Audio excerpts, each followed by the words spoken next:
তো রিজিক, রিজিক এমন এক জিনিস যেটা সম্পর্কে এমন কেউ পৃথিবীতে নাই যারা চিন্তিত নয়, যারা দুশ্চিন্তাগ্রস্ত নয়, যারা ভাবে না, কল্পনা করে না।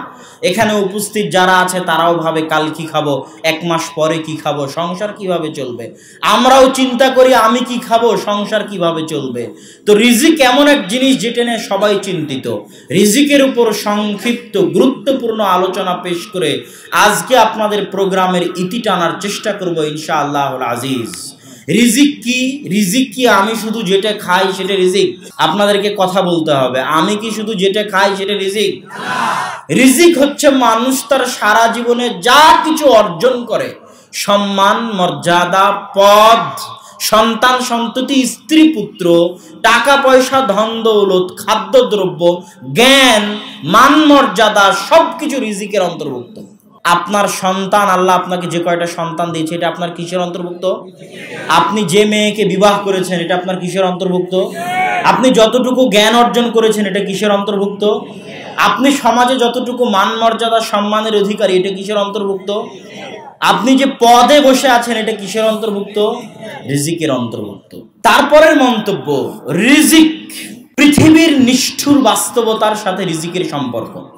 আল্লাহ সুবহানাহু ওয়া তাআলা পবিত্র কোরআন মাজিদে বলছেন, আলহাকুমুত তাকাসুর, ধন সম্পদ নিয়ে পরস্পরের প্রতিযোগিতা, পরস্পরের পাল্লা, টাকা পয়সা নিয়ে পরস্পরের প্রতিযোগিতা, পরস্পরের পাল্লা মানুষকে ভুলিয়ে রাখে মানুষের আসল লক্ষ্য উদ্দেশ্য থেকে। আলহাকুমুত তাকাসুর, একটা ছোট বাচ্চা কাঁদতেছে, আপনি তার কান্না থেকে ভুলিয়ে রাখার জন্য তার হাতে মোবাইল দিলেন, সে কান্না ভুলে গেল, কি চাচ্ছিল সেটা ভুলে গেল। তো আল্লাহ আপনাকে রুহের জগৎ থেকে পাঠিয়েছে, আপনার লক্ষ্য হচ্ছে জান্নাত জাহান্নাম, হয় জান্নাতে না হয় জাহান্নামে। রাজশাহী থেকে রওনা দিয়েছি, কোথায় এসে থামবো? চাঁদপুর পালাখালে এসে থামবো, বুঝতে পারেননি? রাস্তার মধ্যে ঢাকায় একজন সাপের খেলা দেখতে লাগলো, আমি ওখানে বসে ভুলে গেলাম যে আমাকে চাঁদপুর যেতে হবে। বুঝতে পেরেছেন কি? এটা হচ্ছে আল্লাহ ভুলিয়ে দেওয়া। আল্লাহ রুহের জগৎ থেকে পাঠালো, কোথায় যেতে হবে? জান্নাতে না হয় জাহান্নামে। দুনিয়ায় এসে দুনিয়ার ধন সম্পদ, ঐশ্বর্য, টাকা পয়সা দেখে আমি ভুলে গেলাম যে আসলে আমাকে কি জন্য পাঠানো হয়েছিল। এটাই হচ্ছে আলহাকুমুত তাকাসুর, তোমাদের আসল লক্ষ্য উদ্দেশ্য ভুলিয়ে রেখেছে। ধন সম্পদের নেশা, হাত্তা যুরতুমুল মাকাবির, যতক্ষণ না তোমাদের মুখে, তোমাদের পেটে মাটি চাপা পড়ে, কবরের মাটি। দুনিয়ার নিষ্ঠুর বাস্তবতা বলতে গিয়ে রাসূল সাল্লাল্লাহু আলাইহি ওয়াসাল্লাম বলছেন, ইয়াকুলু ইবনু আদম মালি মালি মালি, আদম সন্তান বলে আমার টাকা, আমার টাকা, আমার টাকা। অথচ হে আদম সন্তান, মা আকালা ফা আফনা, আদম সন্তান যা খায় তা হজম হয়ে যায়, মা লাবিসা ফা আবলা, যা পরে তা পুরাতন হয়ে যায়। আজ থেকে 7 দিন আগে যা খেয়েছিলেন তা এখন পেটে আছে?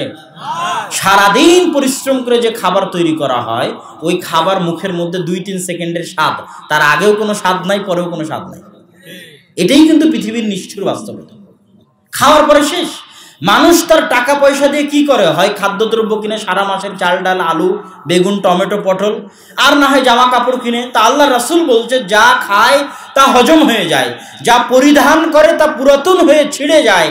আর এই দুটো বাদে মানুষ আর কি করে? জমি জায়গা কিনে, বাড়ি গাড়ি কিনে, ব্যাংক ব্যালেন্স জমা করে। তো এই জমি জায়গা, বাড়ি গাড়ি, ব্যাংক ব্যালেন্স একটাও তার নিজের নয়, সব অন্যের। খালি মরতে বলো, মরার পরে আর ছেলে মেয়ে গন্ডগোল লেগে যাবে। তাহলে পৃথিবীতে আজীবন পরিশ্রম করে যা উপার্জন করলেন, খেয়ে শেষ, পরিধান করে শেষ, বাকি যা থাকলো তা অন্য নিয়ে নিল, আপনি কি নিয়ে গেলেন? ইবনুল কাইয়িম রাহিমাহুল্লাহ বলছেন, দুনিয়াতে মানুষ 100 বছর বসবাস করে, কিন্তু পরকালে গিয়ে দেখে মাত্র 1 মাস বসবাস করেছিল। দুনিয়াতে মানুষ কোটি টাকার মালিক হয়, কিন্তু পরকালে গিয়ে দেখে মাত্র 100 টাকার মালিক ছিল দুনিয়াতে। ইবনুল কাইয়িম রাহিমাহুল্লাহ বলছেন, কিভাবে? দুনিয়াতে সে 100 বছর বেঁচেছে ঠিকই, কিন্তু যতটুকু সময় আল্লাহর জন্য ব্যয় করেছে ওটা সারা জীবন জমা করলে 1 মাসের সমান হয় না। তাহলে আর আসল জীবন অতটুকুই যতটুকু আল্লাহর জন্য করেছিল। কোটি কোটি টাকা ইনকাম করেছে, কিয়ামতের মাঠে দেখে মাত্র 100 টাকার মালিক। মানে যতটুকু আল্লাহর সন্তুষ্টির জন্য ব্যয় করেছিল অতটুকুরই সে আসল মালিক, বাকি সব ফাও। এটাই হচ্ছে পৃথিবীর সবচেয়ে নিষ্ঠুর বাস্তবতা। আপনি বলবেন তাহলে দুনিয়াবি কাজ, দুনিয়াবি কাজও আপনি নেকিতে পরিণত করতে পারেন নিয়ত দিয়ে। নিয়ত এত শক্তিশালী, এত শক্তিশালী, এত পাওয়ারফুল, যে কাজ করেননি ওই কাজের নেকি পেতে পারেন নিয়ত দিয়ে। আল্লাহ যদি আমার এত টাকা হতো, এই টাকা আমি এই কাজে ব্যয় করতাম, টাকার মালিক হন আর না হন আপনার নামে নেকি লেখা হয়ে গেছে। নিয়ত এত শক্তিশালী, এত পাওয়ারফুল নিয়ত যে আপনি গুনাহের নিয়ত করবেন, গুনাহের কাজ করলেন না, করতে পারলেন না, বাস্তবে রূপ দিতে পারলেন না, আপনার জন্য গুনাহ লেখা হবে না। নেকি করতে পারেন না পারেন, এখন বসে নিয়ত করলেন যে ফজরের সালাত আদায় করবেন, করতে পারেন না পারেন, আপনার জন্য নেকি লেখা হয়ে গেছে। নিয়ত এত শক্তিশালী, এত পাওয়ারফুল যে দুনিয়ার সব কাজ, দুনিয়াবি যত কাজ আছে সব হালাল কাজকে নেকিতে পরিণত করা সম্ভব শুধু নিয়ত দিয়ে। রাসূল সাল্লাল্লাহু আলাইহি ওয়াসাল্লাম বলছেন, কেউ যদি তার স্ত্রীর নিকটে যায় সহবাসে, মিলনে, তো এর জন্যও নেকি লেখা হয়। সাহাবীরা আশ্চর্য, আল্লাহ রাসূল বলেন কি? তখন রাসূল সাল্লাল্লাহু আলাইহি ওয়াসাল্লামের ভাষার সারমর্ম, ভাবার্থ এটা যে আল্লাহ সুবহানাহু ওয়া তাআলা এত অদয়ালু, অরহমতওয়ালা, করুণাবিহীন সত্তা নন, এত অদয়ালু সত্তা নন যে কাজ হারাম পন্থায় করলে গুনাহ হবে ওই কাজ হালাল পন্থায় করলে তিনি নেকি দিবেন না। এত দয়ার অভাব আল্লাহর হয়নি। তো যেই জেনা মানুষ হারাম পন্থায় করলে গুনাহ হবে, সেটা যদি সে তার স্ত্রীর সাথে হালাল পন্থায় করে তো আল্লাহর দয়ার অভাব নয়, আল্লাহ এর জন্য নেকি দিবেন। কিন্তু নিয়ত থাকতে হবে যে আমি আমার লজ্জাস্থানের হেফাজতের জন্য বিবাহ করছি। এই নিয়ত আপনার সব কিছুকে নেকিতে পরিণত করে দিবে। এমনকি আপনার স্ত্রীর মুখে তুলে দেওয়া লোকমা আপনার জন্য সাদাকা হিসেবে গণ্য হবে। আপনার সন্তানের জন্য খরচ করা টাকা সাদাকা হিসেবে গণ্য হবে। আপনি আগে দুনিয়ার জন্য ব্যবসা করতেন, আজকে থেকে ব্যবসা করবেন দিনের জন্য, যাতে আরো বেশি টাকার মালিক হতে পারেন, আরো বেশি আল্লাহর রাস্তায় খরচ করতে পারেন। এই নিয়ত করা মাত্রই সকাল থেকে সন্ধ্যা পর্যন্ত ব্যবসার পিছনে যত সময় দিবেন সব কি হবে বলেন তো? সব নেকিতে পরিণত হবে। সম্মানিত উপস্থিতি, রিজিকের আলোচনা করছিলাম, দুনিয়ার নিষ্ঠুর বাস্তবতা। রাসূল সাল্লাল্লাহু আলাইহি ওয়াসাল্লাম বলছেন, রাসূল সাল্লাল্লাহু আলাইহি ওয়াসাল্লাম একদিন এক বাজারের পাশ দিয়ে যাচ্ছেন। বাজারের পাশে একটা মরা কান কাটা ছাগল পড়ে আছে, মৃত কান কাটা ছাগল। তো কান কাটা থাকার কারণে চামড়াও কোনো কাজে লাগবে না, কেন কাটা চামড়ার কোনো দাম নাই। রাসূল সাল্লাল্লাহু আলাইহি ওয়াসাল্লাম সাহাবীদেরকে বললেন, হে সাহাবীরা, হে সঙ্গী সাথীরা, হাল ইউহিব্বু আহাদুকুম আন ইয়াখুযা হাযা বিদিরহামিন, তোমাদের মধ্যে কেউ কি আছে যে এই কান কাটা ছাগলকে ক্রয় করবে 1 দিরহামের বিনিময়ে? সাহাবীরা বললেন, আল্লাহর রাসূল, ফ্রিতে দিলে, এমনিতে দিলেও তো আমরা এই মরা কান কাটা ছাগল নিব না। রাসূল সাল্লাল্লাহু আলাইহি ওয়াসাল্লাম বললেন, শোনো, এই মৃত কান কাটা ছাগলের মূল্য তোমাদের নিকটে যা, তোমাদের নিকটে যতটুকু মূল্যহীন, যতটুকু দামহীন, এই পৃথিবী আল্লাহর নিকটে তার চাইতেও মূল্যহীন, তার চাইতেও দামহীন। রাসূল সাল্লাল্লাহু আলাইহি ওয়াসাল্লাম বলছেন, এই পৃথিবীর যদি সরিষা সম পরিমাণ, মাছির ডানা পরিমাণ মূল্য আল্লাহর নিকটে থাকতো, তাহলে কোনো কাফের এক ঢোক পানি পান করতে পারতো না। আজকের পৃথিবীতে যত ধনী আছে সব কে? কাফেরই। বিল গেটস বলেন, মুকেশ আম্বানি বলেন, জ্যাক মা বলেন, আলিবাবা.com-এর প্রতিষ্ঠাতা, মাইক্রোসফটের প্রতিষ্ঠাতা, সব কি? সবাই অমুসলিম। সবাই কি পৃথিবীর শ্রেষ্ঠ ধনী? তো ধনী হওয়া মানে আল্লাহর ভালোবাসা। ইন্নাল্লাহ ইউতিদ দুনিয়া লিমান ইউহিব ওয়া মান লা ইউহিব, আল্লাহ যাকে ভালোবাসেন তাকেও দুনিয়া দেন, যাকে ভালোবাসেন না তাকেও দুনিয়া দেন। আল্লাহ ফেরাউনকে ভালো না বাসার পরেও ক্ষমতা দিয়েছেন, কারুন কাফের হওয়ার পরেও ধন সম্পদ দিয়েছেন, আবার দাউদ সুলাইমান মুমিন নবী হওয়ার পরেও তাদেরকে ক্ষমতা, ধন সম্পদ দিয়েছেন।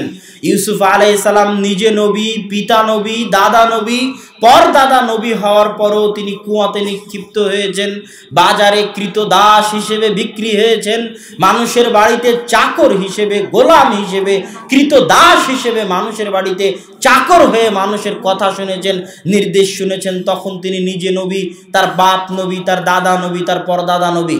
মিথ্যা অপবাদ মাথায় নিয়ে জেলে গেছেন, 7 বছর জেল খেটেছেন, তখন তিনি নিজে নবী, তার বাপ নবী, তার দাদা নবী, তার পরদাদা নবী, তখন তার পিতা জীবিত।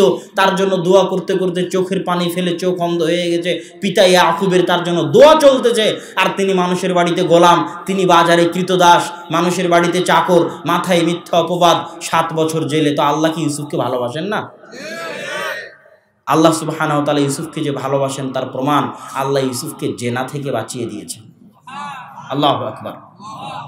সুতরাং আল্লাহর ভালোবাসা পাওয়ার প্রমাণ হচ্ছে আল্লাহ আপনাকে তার আনুগত্য করতে দেয় কিনা।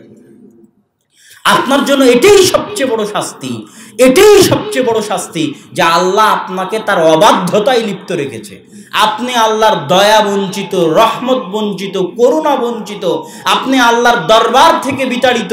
আর যে আল্লাহর দয়া বঞ্চিত, রহমত বঞ্চিত, করুণা বঞ্চিত, আল্লাহর দরবার থেকে বিতাড়িত, যার সাথে আল্লাহর সম্পর্ক নাই, তার চেয়ে বড় ইতিম, তার চেয়ে বড় মিসকিন দুনিয়াতে নাই। সে পৃথিবীর সবচেয়ে বড় ইতিম। কোনো ভাগাড়ে পড়ে মারা গেলেও আল্লাহ পরোয়া করবেন না। সুতরাং আল্লাহ আপনাকে ভালোবাসেন না বাসেন না এটার মাপকাঠি এটা নয় যে আপনি কয় টাকার মালিক আর আপনি কয় টাকার মালিক নন, এটা নয়। আপনি আল্লাহর ইবাদত করতে পারছেন কিনা, আলহামদুলিল্লাহ সুবহানাল্লাহ বলতে পারছেন কিনা, সালাত আদায় করতে পারছেন কিনা, এটাই আল্লাহর ভালোবাসার প্রমাণ। খুব কম বান্দা রাতে উঠে তাহাজ্জুদ আদায় করতে পারে, তাই নয় কি? ওই যে অল্প সংখ্যক বান্দা রাতে উঠে তাহাজ্জুদ আদায় করে, ওদেরকে আল্লাহ ভালোবাসেন, তারা আল্লাহর পছন্দনীয় বান্দা। সম্মানিত উপস্থিতি, আলোচনা করছিলাম রিজিকের। তাহলে দুনিয়াতে দুনিয়ার মূল্য মানুষের কাছে কত? ঢাকা শহরে বসুন্ধরাতে একটা জমি কিনবেন, গুলশানে জমি কিনবেন, ধানমন্ডিতে জমি কিনবেন, দাম কত হবে? ওই জমি চলে যাবেন লন্ডনে, দাম কত হবে? ওই জমি চলে যাবেন নিউ ইয়র্কে, কত হবে? সিলিকন ভ্যালিতে কত হবে? রিয়াদে কত হবে? পৃথিবীর বড় বড় রাজধানীগুলোতে কত হবে? হংকংয়ে কত হবে? চীনের রাজধানীতে কত হবে? সারা পৃথিবীর সব জমি যদি আমি টাকা দিয়ে কিনতে চাই, কত টাকা হতে পারে? মানুষ মাপতে পারবে সে টাকার দাম? পারবে না। এই জমিন সারা আজীবন যত ফসল উৎপাদন করেছে আর করবে, তার দাম কত হতে পারে? এই জমির নিচে যত খনিজ আছে, স্বর্ণ, রৌপ্য, তেল, গ্যাস, তার দাম কত হতে পারে? সবগুলোকে আল্লাহ বললেন যে ওই মরা কান কাটা ছাগলের সমানও নয়, ওই মাছির ডানার সমানও নয়। আল্লাহু আকবার। তাহলে দুনিয়ার এই নিষ্ঠুর বাস্তবতা বুঝার পরে আমাদের পরবর্তী অংশ বুঝতে হবে যে টাকা দিয়ে শান্তি ক্রয় করা যায় না। আপনি টাকা দিয়ে এসি কিনতে পারবেন, টাইলস কিনতে পারবেন, বাড়ি উন্নত করতে পারবেন, সুইমিং পুল দিতে পারবেন, কিন্তু টাকা দিয়ে রাতের ঘুম কিনতে পারবেন না। টাকা দিয়ে পরিবারে শান্তি কিনতে পারবেন না। টাকা দিয়ে বাপ বেটা, ছেলে মেয়ে, স্ত্রী সন্তানের মধ্যে ভ্রাতৃত্ব, ভালোবাসা কিনে পাওয়া যাবে না। যদি পাওয়া যেত তাহলে ঐশী তার বাপকে হত্যা করতো না। টাকা দিয়ে কিনতে পাওয়া যাবে না। আপনার টাকা আছে, টাকার উপর শুয়ে আছেন, তাও রাতে ঘুম হবে না। টাকা আছে, টাকার উপর শুয়ে আছেন, তাও খেতে পাবেন না। হার্ট প্যারালাইসিস, ডায়াবেটিস, বিভিন্ন সমস্যা, খাবার পাবেন না, অথচ টাকা আছে। আর ওই দিনাজপুর, রংপুর, কুড়িগ্রাম, লালমনিরহাট, ঠাকুরগাঁ, পঞ্চগড়ের এক বৃদ্ধ পান্তা ভাত দিয়ে যদি রাত্রেবেলা ঘুমায়, তাও আর শান্তিতে ঘুম হবে। এর পরের যেটা পরবর্তী পয়েন্ট, সেটা হচ্ছে রিজিক। আমরা বুঝলাম রিজিক কার হাতে? আমাদের হাতে না আল্লাহ সুবহানাহু ওয়া তাআলা? এটাকে আমরা মন থেকে বিশ্বাস করি না মুখ দিয়ে স্বীকার করি। এটাই সবচেয়ে বড় পৃথিবীর পরীক্ষা। বলছি মন থেকে, কিন্তু সত্যি মন থেকে কিনা এর পরীক্ষা দিতে হবে। আল্লাহ সুবহানাহু ওয়া তাআলা কোরআনে বলছেন, ওয়ামা মিন দাব্বাতিন ফিল আরদি ইল্লা আলাল্লাহি রিজকুহা। জমিনে চলে এমন কোনো প্রাণী, এমন কোনো জীবজন্তু, পোকামাকড়, মশা মাছি, মানুষ, জিন নাই যাদের রিজিকের দায়িত্ব আমি আল্লাহ বহন করি না। জমিনে যত কিছু আছে সবকিছু রিজিকের দায়িত্ব কার? আল্লাহ সুবহানাহু ওয়া তাআলা। আল্লাহ সুবহানাহু ওয়া তাআলা হাদিসে কুদসি আল্লাহর রাসূল বলছেন, আল্লাহ বলেন, ইয়া বানি আদম, হে আদমের সন্তানেরা শোনো, কুল্লুকুম জায়ে', তোমরা সবাই ক্ষুধার্ত। আজকে যারা উপস্থিত সবাই ক্ষুধার্ত, মঞ্চে যারা উপস্থিত সবাই ক্ষুধার্ত, সারা পৃথিবীর কোটি কোটি মানুষ ক্ষুধার্ত। ইল্লা মান আত'আমতুহু, রাতে খেতে পেয়েছে সেই যাকে আল্লাহ আমি খেতে দিয়েছি। এটা আল্লাহর ঘোষণা, হাদিসে কুদসি। আল্লাহ স্পষ্ট ভাষায় বলছে সবাই ক্ষুধার্ত, খেতে পায় ও যাকে আল্লাহ আমি খেতে দিই। ফাস্তাতিমুনি, পরের বাক্য শুনেন, ফাস্তাতিমুনি উতইমুকুম, অতএব খাদ্য চাও আমার নিকটে, রিজিক চাও আমার নিকটে, আমি আল্লাহ রিজিক দিব। শুধু তাই নয়, শোনো হে আদমের সন্তানেরা, লাউ আন্না আউওয়ালাকুম ওয়া আখিরাকুম ওয়া ইনসাকুম ওয়া জিন্নাকুম, যদি তোমাদের পৃথিবীর শুরু আদম থেকে নিয়ে পৃথিবীর শেষ কিয়ামত পর্যন্ত সকল মানুষ সকল জিন এক খোলা মাঠে একসাথে একত্রিত হয়, ফাসালু মাসআলাতাহুম, সবাই যার যা চাওয়ার আছে একসাথে চায়, আদম থেকে নিয়ে কিয়ামত পর্যন্ত লাখো কোটি মানুষ লাখো কোটি জিন এক মাঠে জমা হয়ে আল্লাহর নিকটে একসাথে চাইবে, আল্লাহ আমার এত বিঘা জমি দরকার, এত কোটি টাকা দরকার, যার যা চাওয়ার আল্লাহ একসাথে দিয়ে দিবেন। তারপরেও মা নাকাসা মিম্মা ইনদি, একসাথে এত মানুষের সকল চাওয়া পূরণ করার পরেও আমি আল্লাহ আমার নিকটে যে ধন ভাণ্ডার আছে সেখান থেকে অতটুকুও কমতি হবে না। একটা সুই সমুদ্রে ডুবানোর পরে উঠালে ওই সুইয়ের সাথে লেগে থাকা পানির কারণে সমুদ্রের পানিতে যতটুকু কমতি সৃষ্টি হয়, আদম থেকে নিয়ে কিয়ামত পর্যন্ত এত মানুষ এত জিনকে এক মাঠে একসাথে সকলের সকল চাওয়া একবারে পূর্ণ করার পরেও আমার ধন ভাণ্ডারে অতটুকু কমতি সৃষ্টি হবে না। তিনিই হচ্ছেন আল্লাহ সুবহানাহু ওয়া তাআলা। আর আপনি, আচ্ছা এমপির ছেলের কি টাকার ভয় আছে নাকি? হ্যাঁ, মন্ত্রীর যে কোটিপতি মুসা বিন শমসের, ওর ছেলের টাকার ভয় আছে? আর যে আব্দুল গনি ধনির বান্দা, একমাত্র ধনীকে আল্লাহ কোরআনে স্পষ্ট বলছে আনতুমুল ফুকারা, তোমরা সবাই কি ফকির। এটা আল্লাহর স্পষ্ট ঘোষণা, তোমরা সবাই ফকির, একমাত্র ধনী আল্লাহ সুবহানাহু ওয়া তাআলা। আর আমরা আল্লাহর বান্দা মানে ধনীর বান্দা। তো যে নিজেকে 100তে 100 আল্লাহর বান্দা বানাবে সে কি রিজিকের ভয় করতে পারে? রাজার সন্তান যদি টাকার ভয় না করতে পারে, কোটিপতির মালিকের সন্তান যদি টাকার ভয় না করতে পারে, তাহলে যে 100তে 100 আল্লাহর গোলাম সে কি রিজিকের ভয় করবে? অসম্ভব, হতে পারে না। সম্মানিত উপস্থিতি, রিজিক আল্লাহ সুবহানাহু ওয়া তাআলার হাতে। রিজিক আর ভাগ্য এমন যে মৃত্যু যেভাবে মানুষকে খুঁজে, রিজিক সেভাবে মানুষকে খুঁজে। আপনি মৃত্যু থেকে পালাতে পারবেন? রিজিক থেকে পালাতে পারবেন? আপনি তো রিজিকের জন্য দৌড়াচ্ছেন, কিন্তু আল্লাহ রাসূল বলতেছেন কি, আব্দুল্লাহ বিন মাসউদ রাদিয়াল্লাহু তাআলা আনহু থেকে বর্ণিত, যে কেউ দুনিয়া থেকে যাবে না যতক্ষণ না তার ভাগ্যে লেখা রিজিক সে পূর্ণ করে। সে দুনিয়া থেকে বিদায় হবে না তার ভাগ্যে লেখা রিজিক পূর্ণ না করার আগ পর্যন্ত। তাহলে রিজিক আপনাকে খুঁজবে, রিজিক আপনাকে খুঁজবে মৃত্যুর মতো। রিজিক আল্লাহ সুবহানাহু ওয়া তাআলার হাতে, রিজিক একমাত্র তিনিই দিতে পারেন। পরের প্রশ্ন, যদি আল্লাহ রিজিক দেয় তাহলে আমি কি জন্য পরিশ্রম করব? প্রশ্ন ঠিক আছে? ঘরে বসে আল্লাহ রিজিক দিতে পারেন না? মানুষ কিন্তু প্রশ্ন করে যে তাহলে আমি কি জন্য পরিশ্রম করব, যখন রিজিকের মালিক আল্লাহ। আল্লাহ সুবহানাহু ওয়া তাআলা কোরআন মাজিদে বলছেন, হুয়াল্লাযী জাআলা লাকুমুল আরদা যালুলান ফামশু ফি মানাকিবিহা ওয়া কুলু মির রিজকি। ওই আল্লাহ, সেই আল্লাহ যিনি জমিনকে তোমাদের অধীনস্থ করে দিয়েছে, এই জমিনে তোমরা বিচরণ করো আর এই জমিনের রিজিক খাও। খাওয়ার নির্দেশ কার? আল্লাহ। আর এক আয়াতে আল্লাহ সুবহানাহু ওয়া তাআলা বলছেন, ফাইদা কুদিয়াতিস সালাত ফান্তাশিরু ফিল আরজ, যখন সালাত শেষ হয়ে যায় জমিনে ছড়িয়ে পড়ো। ফজরের সালাত আদায় করে ঘুমিয়ে যেও না, অলস হয়ে না। আল্লাহ অলসতা পছন্দ করেন না। আল্লাহ বলছেন সালাত শেষ করে জমিনে বেরিয়ে পড়ো। কি জন্য বেরিয়ে পড়বে? ওয়াবতাগু মিন ফাজলি, জেনে রাখো আদম সন্তান, জমিনের প্রত্যেকটা ইঞ্চিতে, প্রত্যেক ইঞ্চি মাটিতে আল্লাহর দয়া আছে, আল্লাহর রহমত আছে। ওই আল্লাহর দয়া রহমত অনুসন্ধানের জন্য বেরিয়ে পড়ো। যে সালাত শেষ করার পর ঘুমিয়ে যাবে, অলসতা অবলম্বন করবে, ঘরে শুয়ে থাকবে, রিজিকের অনুসন্ধান করবে না, ও লাট সাহেব আল্লাহর দয়ার মূল্যায়ন জানে না। ও অহংকারী যে আল্লাহর দয়ার পিছনে ছুটতে চায় না। আল্লাহ বলছে সালাত শেষে বেরিয়ে পড়ো। কেন জমিনে বেরিয়ে পড়বে? জমিনের প্রতি ইঞ্চি মাটিতে আমি আল্লাহ, আমার দয়া আছে, ওই দয়া অনুসন্ধানের জন্য বেরিয়ে পড়বে। একটা টাকা যদি হালাল উপায়ে ইনকাম করার রাস্তা থাকে, ওই 1 টাকা উপার্জন করার চেষ্টা করা আপনার জন্য জরুরি। দাউদ আলাইহিস সালাতু ওয়াস সালাম গোসল করছেন, আসমান থেকে স্বর্ণের বৃষ্টি হচ্ছে।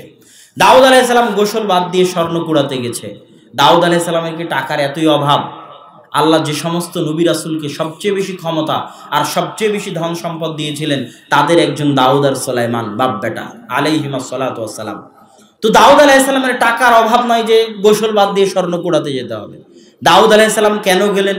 দাউদ আলাইহিস সালাতু ওয়াস সালাম বুঝাতে চাচ্ছেন যে আমি এত কোটি টাকার মালিক হওয়ার পরেও, এত ক্ষমতা অর্জন করার পরেও আমি আল্লাহর রহমতের ভিখারি, আমি আল্লাহর দয়ার মুখাপেক্ষী, আমি আল্লাহর রহমত করুণার ফকির, মিসকিন। কোটি টাকার মালিক হওয়ার পরেও, 100 বিঘা সম্পত্তির মালিক হওয়ার পরেও, পৃথিবীর সকল ক্ষমতার মালিক হওয়ার পরেও আমি আল্লাহর দয়ার ভিখারি, আল্লাহর রহমতের ভিখারি। ওই জন্য কুড়াতে গেছেন স্বর্ণ। কেন? ওই স্বর্ণটা কার দয়া? আল্লাহর দয়া। তাহলে একটা রিক্সা লাগে, আমি বললাম পালাখাল যাব, ও পায়ের উপর পা তুলে বলে যে আমি যাব না, আমার যা ইনকাম করার তা হয়ে গেছে, আজ বাড়ি চলে যাব। তাহলে আমি ওর জন্য ছিলাম আল্লাহর দয়া, আরো আল্লাহর দয়াকে অবমূল্যায়ন করলো, ওর রিজিকে কোনোদিন বরকত হবে না। তাহলে আপনি রিজিক উপার্জনের চেষ্টা করবেন কেন? আল্লাহর দয়ার সামনে নিজেকে ছোট দেখাতে, আল্লাহর দয়ার সামনে নিজেকে ফকির দেখাতে, আল্লাহর দয়ার সামনে নিজেকে মিসকিন দেখাতে। আপনি টাকা উপার্জনের জন্য বের হবেন হালাল উপায়ে, 100 তলা বিল্ডিং তৈরি করবেন হালাল উপায়ে, 100 বিঘা জমি ক্রয় করে বলবেন এই 100 তলা বিল্ডিং বানানোর ক্ষমতা আমার ছিল না, যদি আল্লাহ না দিত। এটা আল্লাহর দয়া, এটাই আল্লাহ চান। আচ্ছা, রিজিক কিভাবে বাড়বে? রিজিক বৃদ্ধির উপায় কোরআন এবং হাদিস অনুযায়ী। রিজিক বৃদ্ধির ক্ষেত্রে কোরআন হাদিসে যে কথাটা সবচেয়ে বেশি এসেছে সেটা হচ্ছে বরকত। কি বলেন তো? বরকত মানুষ বুঝে না। বরকত কি? বরকত কিভাবে পাওয়া যায় তাও মানুষ বুঝে না। পৃথিবীর সকল বরকতের একমাত্র উৎস কোথায়? আল্লাহ সুবহানাহু ওয়া তাআলা। আল্লাহ এবং আল্লাহর সাথে সম্পৃক্ত যা কিছু আছে তা সবই বরকত। যেমন আল্লাহর সাথে সম্পৃক্ত হচ্ছে আল্লাহর নাম। আপনি আল্লাহর নাম নিয়ে খাবেন, কি হবে? রাসূল সাল্লাল্লাহু আলাইহি ওয়াসাল্লাম বলছেন, কেউ যদি বিসমিল্লাহ বলে না খায় তার সাথে শয়তান খাবে। আল্লাহর নাম হচ্ছে আসসালাম, শান্তি। কেউ যদি বাড়িতে প্রবেশ করার সময় আল্লাহর নাম না নেয়, আসসালামু আলাইকুম না বলে, শয়তান ঘোষণা দেয়, শোনো এই বাড়ি তোমাদের থাকার জায়গা, এই বাড়ি তোমাদের খাওয়ার জায়গা, এই বাড়িতে থাকো আর খাও। আর যেই বাড়িতে শয়তান থাকে ওই বাড়ি থেকে বরকত পালায়। শয়তান আর বরকত মুখামুখি, বিপরীত। যেখানে শয়তান আছে ওখানে বরকত নাই, যেখানে শয়তান আছে ওখানে ফেরেশতা নাই, যেখানে ফেরেশতা আছে ওখানে বরকত আছে, যেখানে শয়তান আছে ওখানে বরকত নাই। রাসূল সাল্লাল্লাহু আলাইহি ওয়াসাল্লাম বলছেন, লা তাদখুলুল মালায়েকা ফি বাইতিন, ওই বাড়িতে রহমতের ফেরেশতা প্রবেশ করবে না যেই বাড়িতে বাপের ছবি ঝুলানো আছে সম্মানের সাথে, যেই বাড়িতে বিদেশ থেকে কিনে আনা আছে ঘোড়া হরিণ, স্বর্ণের ঘোড়া হরিণ কিনে শোকেজে সাজিয়ে রাখা আছে, ওই বাড়িতে রহমতের ফেরেশতা প্রবেশ করবে না। মানে ওই বাড়িতে কি নাই? বরকত নাই। কি নাই? বরকত নাই। ওই বাড়িতে শয়তানের বসবাস। কাদের বসবাস? শয়তানের বসবাস। সম্মানিত উপস্থিতি, বরকত পাবো আল্লাহ আর আল্লাহর সাথে সম্পৃক্ত যা কিছু আছে। একটা আল্লাহর নাম আর একটা আল্লাহর বাণী। আল্লাহর বাণী কোনটা বলেন তো? কোরআন। কোরআনবিহীন জীবন অন্ধকার জীবন, কোরআনবিহীন জীবন পশু প্রাণীর জীবন, কোরআনবিহীন জীবন কুকুর শ্রীগালের জীবন, কোরআনবিহীন জীবন কুকুর শুকুরের জীবন, কোরআনবিহীন জীবন গরু ছাগলের জীবন। মানুষ মুসলমানের জীবন কোরআনবিহীন হতে পারে না। কোরআনবিহীন বাড়ি অন্ধকার বাড়ি, কোরআনবিহীন বাড়ি বরকতবিহীন বাড়ি, কোরআনবিহীন বাড়ি রহমতবিহীন বাড়ি, কোরআনবিহীন বাড়ি শয়তানের বাড়ি, কোরআনবিহীন বাড়ি কবর, কবরের মতো অন্ধকার, যে বাড়িতে কোরআন তেলাওয়াত হয় না। মুসলমানের মরা উচিত নয় কোরআন না শিখে। কোনো মুসলমান সন্তানের বড় হওয়া উচিত নয়, বেড়ে ওঠা উচিত নয় কোরআন না শিখে। কোনো মুসলমানের মৃত্যুবরণ করা উচিত নয় কোরআন না শিখে। এরকম শত সম্মেলন আয়োজন করার চাইতে জরুরি কোরআন শিক্ষার আয়োজন করা। এরকম ঘন্টার পর ঘন্টা বক্তব্য দেওয়ার চাইতে জরুরি আমি আপনাকে কোরআন শিখাবো। এই আধা ঘন্টা বক্তব্য দিয়ে আপনার যা উপকার করতে পারবো, এই আধা ঘন্টায় আলিফ বা তা সা শিখালে, সূরা ফাতিহা শুদ্ধ করালে তার চেয়ে বেশি উপকার করতে পারতাম। এ কথাই ঠিক, এ কথাই চূড়ান্ত। আল্লাহ আমাকে বলেননি হুদাল্লিন নাস, আল্লাহ ডাক্তার জাকির নায়েককে বলেননি হুদাল্লিন নাস, আল্লাহ আব্দুর রাজ্জাক বিন ইউসুফকে বলেননি হুদাল্লিন নাস। হাজারো লাখো জাকির নায়েক, কোটি আব্দুর রাজ্জাক বিন ইউসুফ মিলে যত মানুষকে হেদায়েত করতে পারবে, কোরআন একাই তার চেয়ে বেশি মানুষকে হেদায়েত করতে পারবে। অবশ্যই যদি মানুষ কোরআনের কাছে যায়, যদি মানুষ কোরআন বুঝে, এটা জীবন্ত মুজিজা। সব নবী চলে গেছে, মুজিজা চলে গেছে। মুসা আলাইহিস সালাম চলে গেছে, লাঠি চলে গেছে, হাতের শুভ্রতা চলে গেছে। ঈসা আলাইহিস সালাম আসমানে চলে গেছেন, মৃত ব্যক্তিকে জীবিত করা, কুষ্ঠ রোগীকে ভালো করা, অন্ধকে ভালো করা নাই চলে গেছে। কিন্তু মুহাম্মদ সাল্লাল্লাহু আলাইহি ওয়াসাল্লাম চলে গেছেন, তার মুজিজা এখনো আছে, সেটা কি? কোরআন। কিন্তু আজকে আব্দুল্লাহ বিন আব্দুর রাজ্জাক আসবে বলা হয়েছে, হাজার মানুষ এখানে জমা হয়েছে। আব্দুর রাজ্জাক বিন ইউসুফ আসলে আরো বেশি মানুষ জমা হতো। কিন্তু কাল যদি মসজিদে বলি কোরআন শেখানো হবে, কয়টা মানুষ আসবে? তাহলে আপনি কাকে মূল্য দিচ্ছেন বেশি? সম্মানিত উপস্থিতি, কোরআন সবচেয়ে গুরুত্বপূর্ণ। কোরআন আপনার জীবন পরিবর্তন করে দিবে, জীবনে রহমত বরকত নিয়ে আসবে। আজ থেকে প্রতিজ্ঞা করেন, যারা কোরআন জানেন না তারা কোরআন শিখবেন। কি বলেন? আর যারা কোরআন জানেন তারা অন্তত পক্ষে দিনে কিছুই না পারলে সূরা ইখলাস 3 বার পাঠ করবেন, ইনশাআল্লাহ। বলেন ইনশাআল্লাহ। আল্লাহ আপনাদেরকে কবুল করুক, আল্লাহুম্মা আমিন। তাহলে টাকা পয়সায় বরকত হবে কি দিয়ে বলেন তো? কোরআন দিয়ে। বাড়িতে বরকত হবে কি দিয়ে? বাড়িতে শান্তি আসবে কি দিয়ে? কোরআন দিয়ে। আসসালামু আলাইকুম দিলে বাড়িতে শান্তি আসবে। বিসমিল্লাহ বলে খেলে, বিসমিল্লাহ বলে দরজা বন্ধ করলে, কোরআন তেলাওয়াত করলে বাড়িতে শান্তি আসবে। পরের পর্ব, রিজিক কিভাবে বৃদ্ধি পাবে।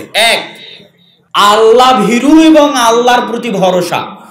আল্লাহকে ভয় করা এবং আল্লাহর উপর ভরসা করার ক্ষেত্রে কোরআনে বলা হয়েছে যে আল্লাহকে ভয় করবে এবং আল্লাহর উপর ভরসা করবে, আল্লাহ তার রিজিকের ব্যবস্থা করে দিবেন মিন হাইসু লা ইয়াহতাসিব, এমন জায়গা থেকে যে সে কল্পনাও করতে পারবে না যে কোথায় থেকে তার রিজিক হবে।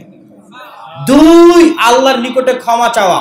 ওমর রাদিয়াল্লাহু তাআলা আনহু একদিন বৃষ্টি প্রার্থনার জন্য বের হলেন। বৃষ্টি প্রার্থনার সালাত আদায় করবেন। বৃষ্টি প্রার্থনার জন্য বের হয়ে তিনি মানুষকে বললেন, তোমরা ক্ষমা চাও, আল্লাহর নিকটে ক্ষমা চাও, ক্ষমা চাও। তাবিরা বলতেছে, ওমর রাদিয়াল্লাহু তাআলা আনহু, আপনি বৃষ্টি না চেয়ে ক্ষমা চাইতে বলেন কেন? তখন তিনি কোরআনের আয়াত তেলাওয়াত করলেন, ফাকুলতুস্তাগফিরু রাব্বাকুম ইন্নাহু কানা গাফফারা ইরসিলিস সামা আলাইকুম মিদরারা। তোমরা আল্লাহর নিকটে ক্ষমা চাও, ক্ষমা চাইলে আল্লাহ বৃষ্টি বর্ষণ করবেন, তোমাদের ধন সম্পদ সন্তান সন্ততিতে বরকত দিবেন। আল্লাহু আকবার। তৃতীয় যে জিনিস আপনার ধন সম্পদ বাড়াতে পারে সেটা হচ্ছে আত্মীয়তার সম্পর্ক। রাসূল সাল্লাল্লাহু আলাইহি ওয়াসাল্লাম বলছেন, মান সাররাহু আইয়ুবসাতা লাহু ফি রিজকি, যে চায় তার রিজিক বাড়িয়ে দেওয়া হোক, তার রুজি বাড়িয়ে দেওয়া হোক, সে যেন আত্মীয়তার সম্পর্ক রক্ষা করে। আপনি সহি আকীদায় এসেছেন, আপনার ভাই আসেনি, সম্পর্ক ছিন্ন করে দিবেন? আপনি সহি আকীদায় এসেছেন, আপনার বাপ শাহজালালের কবরে গিয়ে সিজদা দেয়, সম্পর্ক ছিন্ন করে দিবেন? হেরাক্লিয়াসকে আল্লাহ রাসূল বলেনি চিঠিতে লেখার সময়, হেরাক্লিয়াসের কাছে আল্লাহ রাসূল চিঠি লিখছেন, চিঠিতে আল্লাহ রাসূল বলেননি, হে কাফের হেরাক্লিয়াস, আমি তোমাকে ইসলামের দাওয়াত দিচ্ছি। আল্লাহ রাসূল লিখেছেন, হে মহান রোমান অধিপতি হেরাক্লিয়াস, সম্মান দিয়ে সম্বোধন করেছে। ফেরাউনের চেয়ে বড় কাফের দুনিয়াতে আছে? ফেরাউনের কাছে যখন দাওয়াত দিতে পাঠিয়েছে মুসাকে, তখন আল্লাহ কি বলেছে? গিয়ে বলবা, এই কাফের ফেরাউন, তোকে ইসলাম গ্রহণ করতে হবে। হ্যাঁ না, আল্লাহ বলেছে নরম ভাষায় কথা বলো। এখন আপনি যদি রাত দিন গালি দেন, অমুক বেদাতি, তুমুক মুশরিক, অমুকের জন্য দোয়া করা যাবে না, তুমুকের মৃত্যুতে খুশি হতে হবে, তুমুকের জন্য এটা করতে হবে, অমুকের জন্য এটা করতে হবে, অমুকের হেদায়া আগুনে জ্বালিয়ে দেব, অমুক ইবলিস, এভাবে যদি গালিগালাজ করেন, দাওয়াত দিতে পারবেন?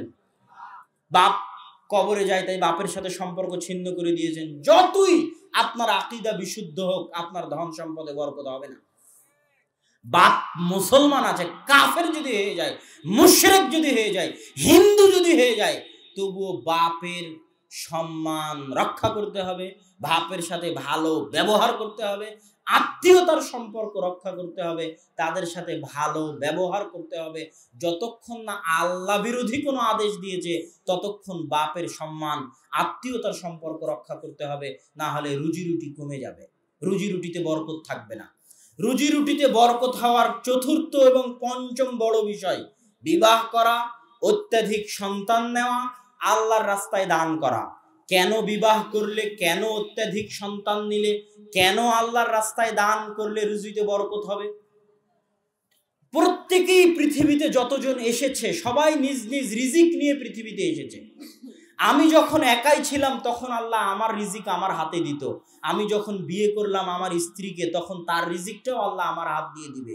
আমার বাড়িতে যখন একটা সন্তান হলো, ওর ভাগ্যে যদি পোলাও গোস্ত থাকে তো ওটার রিজিকের ব্যবস্থা আল্লাহ আমার হাত দিয়ে করে দিবে।